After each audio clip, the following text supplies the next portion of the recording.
વખત શ્વાનનો આતંક સામે આવ્યો છે। પાંડેસરા વિસ્તારમાં 2 વર્ષની બાળકી પર શ્વાને હુમલો કર્યો છે। બાળકીના આંખ અને કપાળ પર ઈજાઓ પહોંચી હતી, જેથી તેને સુરતની નવી સિવિલ હોસ્પિટલ ખસેડવામાં આવી છે। પરિવારજનોએ આક્રોશ વ્યક્ત કરતા જણાવ્યું હતું કે મહાનગરપાલિકા દ્વારા કોઈ કામગીરી કરવામાં આવતી નથી। ફરિયાદ બાદ શ્વાનને પકડી જાય છે, બાદમાં ફરી છોડીને જતા રહે છે। સુરત શહેરમાં રખડતા શ્વાનોનો આતંક ફરી એક વખત સામે આવ્યો છે। અગાઉ પણ શ્વાનોના હુમલાની ઘટનાઓથી લોકોમાં ભારે આક્રોશ જોવા મળ્યો હતો, ત્યારે સુરતના પાંડેસરા વિસ્તારમાં કૈલાશ ચોકડી પાસે આવેલી શાંતિ નિકેતન નગર સોસાયટીમાં 2 વર્ષની બાળકી પર શ્વાને હુમલો કર્યો હતો।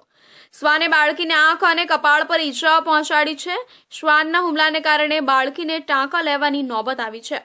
પાંડેસરામાં ઘર આંગણે રમતી 1.5 વર્ષની એક બાળકી પર રખડતા શ્વાને હુમલો કરીને આંખના ભાગે તેમજ માથા પર બચકા ભરી લીધા હતા।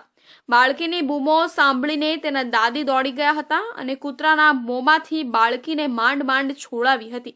ત્યારબાદ પરિવારે બાળકીને લોહીલુહાણ હાલતમાં હોસ્પિટલમાં ખસેડી હતી। હાલ બાળકીને પ્રાથમિક સારવાર આપવામાં આવી રહી છે। मेरी बच्ची बाहर खेल रहे थे, कुत्ते ने उसके ऊपर हमला कर दिया। सिर्फ 2-3 टाके आए हुए हैं, ये साइड पूरा कट गया है, पूरा उसने निकाल दिया काट के। एसएमसी वाले आते ही नहीं है, सुनने में आ रहे आए थे, पकड़ के लेके गए थे, फिर छोड़ दिए। और उसने 2-3 लोग को हमला किया हुआ है, कोई सुनवाई नहीं है। आपके थ्रू देखते हैं अगर कोई सुनता है तो।